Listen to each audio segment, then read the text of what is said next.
Bom, pessoal, sejam todos bem-vindos. Estamos aqui mais uma vez para continuar conversando sobre nutrição básica. O título da nossa aula hoje são as funções digestivas e absortivas dos intestinos, tá? Então, nós falamos de secreções gástricas, mas nós deixamos os intestinos como um caso à parte. Por quê? Porque além dos processos secretórios serem importantes nos intestinos, né, os processos absortivos também têm uma relevância imensa. Então a gente resolveu fazer isso em uma aula separada. Então vamos lá. Primeira coisa que nós precisamos lembrar para vocês é o seguinte: intestino dos animais, eles frequentemente vêm após, no caso dos ruminantes, após o abomaso, e no caso dos animais não ruminantes, após o estômago, tá? Então, no intestino nós temos o duodeno, o jejum e o ilho, no intestino delgado dos animais, e esse ilho dos animais desemboca frequentemente nos secos, tá? No caso das aves, ou no seco, no caso dos mamíferos.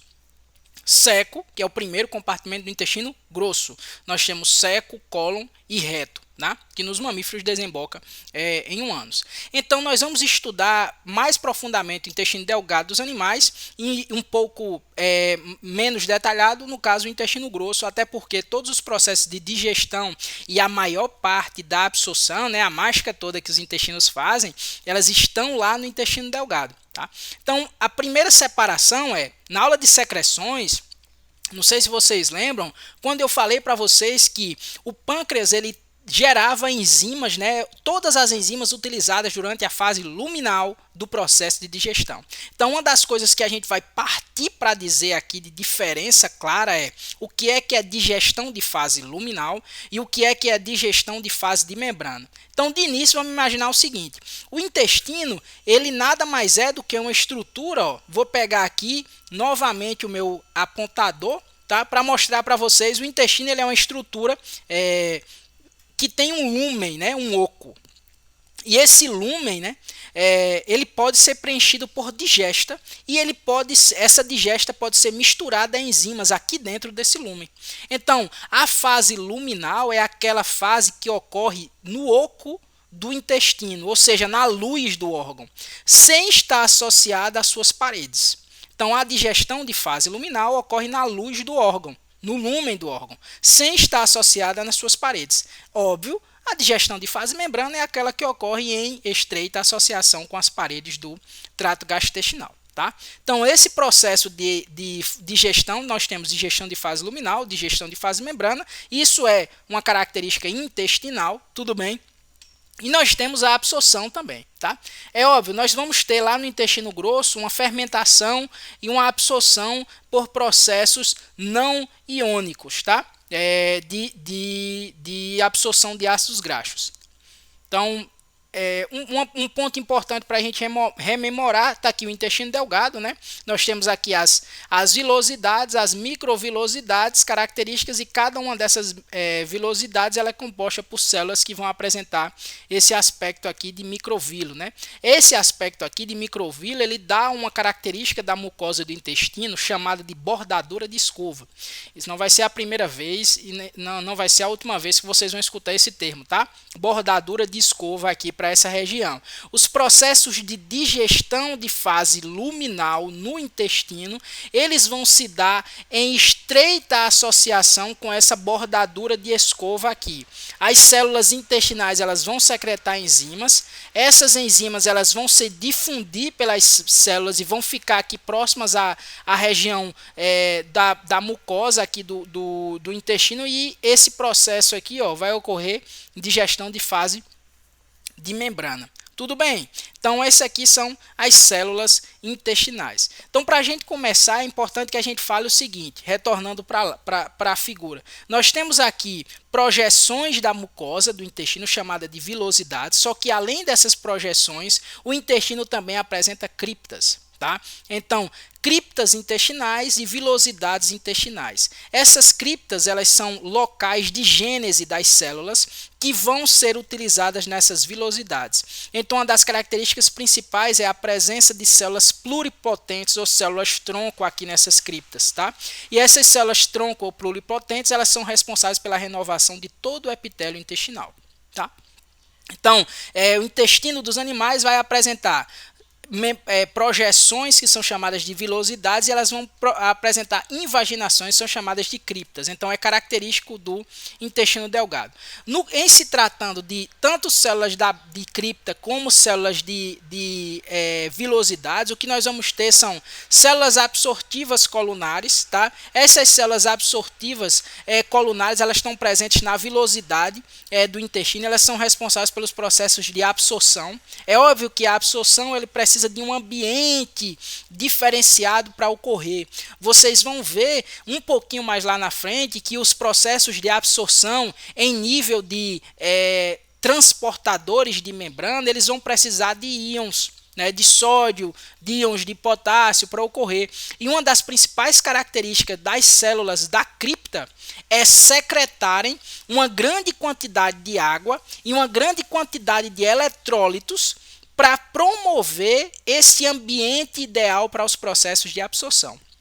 Então, se vocês olharem aqui, ó, nós temos aqui a vilosidade, tá? E essas vilosidades aqui, elas vão ter um ambiente ideal, essas criptas, elas vão ter um ambiente ideal aqui para serem para fazer os processos de digestão e de absorção mediado por meio aquoso e também mediado por uma série de íons. Quem é que vai secretar esses íons e esse meio aquoso? O próprio intestino, ele vai ter secreção de grande quantidade de água e grande quantidade de íons de sódio, de íons de cloro, para promover os processos de digestão e também de absorção de substâncias em nível de membrana. Tá, pessoal? Além disso, os intestinos também vão apresentar glândulas no duodeno, glândulas de Brunner, certo? E essas glândulas de Brunner, elas vão secretar o suco intestinal, que é rico em bicarbonato, que vai tamponar, ajudar a secreção pancreática a tamponar a digesta que acabou de chegar no duodeno. Sei que são muitas informações, nós vamos tentar fracioná-las aqui, tá? Então, essas células absortivas, nós temos células de mucosa que vão produzir muco, tá? E nós temos essas células enteroendócrinas que vão produzir hormônios. Quais são essas células enteroendócrinas? Aquelas células que produzem gastrina, colicistoquinina, secretina. Então, essas células enteroendócrinas intestinais são aquelas células responsáveis pelo controle das funções intestinais em nível endócrino, tá? Essas células indiferenciadas são o que eu falei, as células pluripotentes, tá? Então, prestem atenção, o intestino ele vai apresentar essas criptas aqui, tá? Essas criptas elas vão produzir células para colonizar esse epitélio, que tem uma taxa de troca e de renovação muito elevada, tá? E essas células de cripta aqui, elas também vão produzir secreções ricas em água, em sódio, e essa água, esse sódio, esse cloro, eles vão ajudar nos processos absortivos que acontecem em nível de vilosidades, tá? Não dá para vocês verificarem aqui, mas se vocês fizerem um esforço, imagine o seguinte: essa secreção produzida aqui por essas células de cripta aqui, ó, essas secreções produzidas por essa célula de cripta, elas vão criar uma espécie de muco em todo a região das vilosidades, tá? Então, esse muco aqui, ele vai recobrir todas as vilosidades, vai formar o que nós chamamos de glicocálix, tá? E aqui nesse muco, as enzimas produzidas pelas células dos enterócitos presentes nessas vilosidades, elas vão se difundir nesse muco. Então, quando os componentes dietéticos que foram digeridos no lúmen, chegarem próximo desse muco, onde as enzimas estão difundidas, onde eu tenho o pH ideal para o funcionamento dessas enzimas, o que é que vai acontecer? O material vai começar a ser digerido aí na sua fase de membrana, tá? Então, ó, células de cripta, e células de vilosidade, e aqui são os diferentes tipos de células. Nós temos células absortivas, células caliciformes, essas células aqui enteroendócrinas que vão produzir hormônios, como é o caso da gastrina, da colicistoquinina, da secretina, tá? E elas vão influenciar a atividade, e essas células aqui elas vão produzir enzimas e elas vão absorver substâncias, tá? Então os enterócitos absortivos e os enterócitos colunares, eles vão produzir enzimas de fase de membrana e eles vão absorver substâncias. Um ponto importante é que essas enzimas de fase de membrana, né, no processo de digestão aqui, são enzimas especializadas em uma fase chamada de fase de membrana. O que é essa fase de membrana? É uma fase que ocorre imediatamente após a fase luminal. As enzimas da fase de membrana são todas intestinais. Diferente da fase luminal, que as enzimas elas são pancreáticas, tá? As enzimas de fase de membrana elas são intestinais, tá? Elas são secretadas no intestino. E que enzimas são essas? São enzimas mais especializadas, mais refinadas. Enquanto que a digestão de fase de membrana de fase luminal, melhor dizendo, de fase luminal, ela quebra moléculas muito complexas, né, polissacarídeos, ela quebra polipeptídeos, ela quebra triglicerídeos. As enzimas de fase de membrana, elas vão estar especializadas em quebrar oligossacarídeos, oligopeptídeos, dipeptídeos, tripeptídeos, disacarídeos, trissacarídeos, ou seja, são enzimas mais específicas, elas são especializadas em quebrar moléculas menores, né? O negócio já vem quebrado lá da fase luminal e ele continua sendo quebrado mais refinadamente na fase de membrana. Essas enzimas mais refinadas, elas estão distribuídas aqui nesse glicocálix, que nada mais é do que uma mistura de muco produzido pelo próprio intestino, água estacionária, enzimas de fase de membrana e outros fatores, né? Glicoproteínas, oligopeptídeos, que vão gerar esse glicocálix aqui, que é uma região subjacente, né, imediatamente onde o intestino, a membrana dos intestinos está subjacente lá na bordadura de escova, onde irão ocorrer os processos de digestão e os processos de absorção, digestão de fase de membrana e os processos absortivos de carboidratos, proteínas e lipídios. Então, normalmente, quais são as enzimas produzidas de fase luminal de carboidratos? A maltase, que degrada a maltose, a lactase, que degrada a lactose, a isomaltase, que degrada os carboidratos derivados da dextrina, tá? Quais são as enzimas especializadas? Desculpa, pessoal, tá passando um helicóptero aqui próximo. Quais são as enzimas especializadas no processo de degradadoras de proteínas, tá? Geralmente são aquelas que degradam dipeptídeos e tripeptídeos. Enzimas especializadas no processo de degradação de oligopeptídeos, dipeptídeos, tripeptídeos, tá? Então, esses dipeptídeos e tripeptídeos são degradados nesse processo aí de fase de membrana, tá? Então, bordadura de escova, as microvilosidades aqui do enterócito, e esse aqui é o famoso glicocálix, tá? O helicóptero vai voltar de novo, vai fazer um barulho aqui.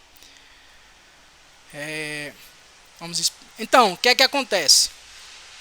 Esse processo aqui, ó, de degradação, né, ocorre justamente nessas células após o processo de degradação, né, após o processo de degradação de fase de digestão de fase de membrana. Os produtos finais são carboidratos, são monossacarídeos, aminoácidos, e esses monossacarídeos e aminoácidos eles vão ser absorvidos. Nós não poderíamos deixar de falar, por exemplo, de um fenômeno que ocorre de absorção de moléculas de grande porte, né?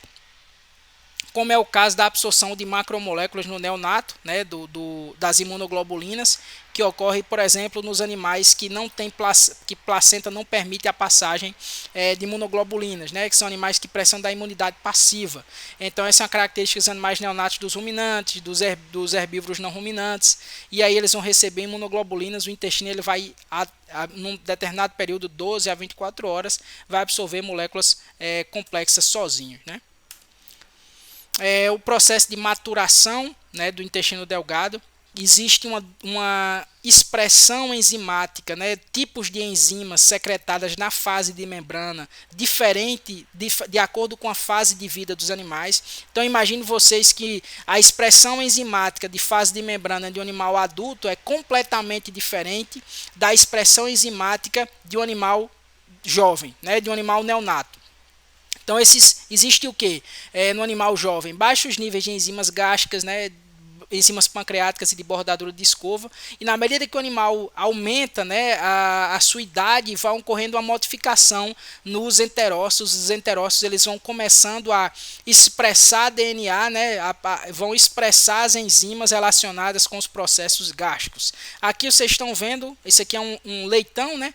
O que vocês veem aqui é o nível de lactase, né, que é uma enzima que degrada a lactose alta no intestino delgado. Na medida que ela começa a descer aqui após o desmame, o que acontece é um aumento da lipase, um aumento da amilase, um aumento da protease, aí, até que a lactase caia por terra e nós tenhamos um aumento das outras enzimas que vão ser responsáveis.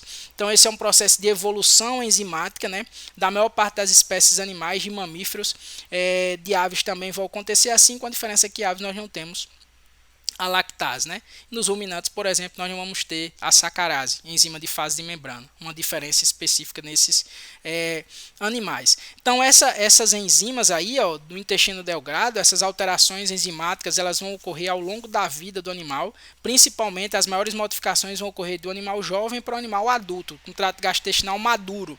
Por quê? Porque isso está relacionado justamente aos níveis de enzimas gástricas pancreáticas na bordadura de escova desses animais, tá? No caso do intestino grosso, né, não existe processos de digestão, de absorção de moléculas, existe poucos enterócitos absortivos. Entretanto, no caso da fermentação é importante, aqui está um seco-colo importante mostrando os animais de fermentação pós-gástrico, o estômago deles aqui, o estômago do bovino aqui, tá? Então, nesse aqui, azul. Esse material aqui, ó, o intestino grosso, ele vai ser responsável pela absorção de produtos da fermentação. Que produtos são esses? Ácidos graxos voláteis, que são solúveis em água, são moléculas de pequeno, de 2, 3 e 4 carbonos, são moléculas solúveis em água, lipossolúveis também, né? Elas são solúveis em água e também em lipídios, e essas moléculas elas vão passar lá por receptores específicos na membrana quando se absorve a água, se absorve também esses ácidos graxos a partir de um processo não iônico de absorção, tá? Pela membrana. E esses ácidos graxos aí, eles vão atender os requerimentos energéticos dessas espécies animais aqui, mas não existe no trato gastrointestinal dos animais uma absorção, por exemplo, de derivados do metabolismo de carboidratos, proteínas e lipídios por enzimas do próprio animal. Então, se passar lactose, se passar maltose, se passar essas derivados aí, eles não vão ser digeridos e absorvidos, né, como glicose, como aminoácidos no intestino grosso. Eles vão sofrer fermentação e um desdobramento maior, uma modificação maior em ácidos graxos voláteis, e esses ácidos graxos voláteis sim vão ser absorvidos. Então existe uma diferença aí nesse processo, tá? Então os intestinos eles vão secretar água e eletrólitos, eles vão reabsorver também água e alguns eletrólitos. No caso dos equinos tem um processo importante de reabsorção de água, tá? Bem diferente dos outros animais. Então a reabsorção de água no seco-cólon dos animais é muito importante no caso dos equinos, muito importante em relação às outras espécies, tá? Bem, e os processos de absorção, para que a gente possa finalizar essa aula específica, não sei se vocês estão vendo aqui, ó, carreadores de membrana, certo? A glicose aqui, ó, e aminoácidos aqui. Então a glicose e os aminoácidos eles precisam entrar no enterócito. E para eles entrarem no enterócito, eles vão precisar de cotransporte, frequentemente mediado por cotransporte de sódio, tá? Então esse cotransporte mediado por cotransporte de sódio, tá? E esse cotransporte de sódio ele vai mediar o processo de absorção das moléculas de glicose. Então, para toda entrada da molécula de glicose entra também o íon de sódio. Para toda entrada de aminoácido entra também o íon de sódio. Nos aminoácidos se tem pelo menos 4 tipos de receptores específicos, né? Um para prolina especificamente, um para aminoácidos neutros, um para aminoácidos ácidos e outros para aminoácidos básicos dentro dessas células aqui. 4 receptores específicos diferentes. No caso dos carboidratos nós temos um para glicose e um para frutose, também diferente. Então, de onde vem essa glicose? De onde vem esse aminoácido? Da fase de membrana. Então, sobrou o processo de digestão de fase de membrana, eu tenho uma glicose, tenho um aminoácido, e aí ocorreu esse processo de fase de membrana. Tá? Então, pessoal, eu espero que isso tenha sido instrutivo para vocês, tá? Vamos acabar por aqui e aí na próxima aula nós vamos falar um pouco sobre os processos de gestão. Muito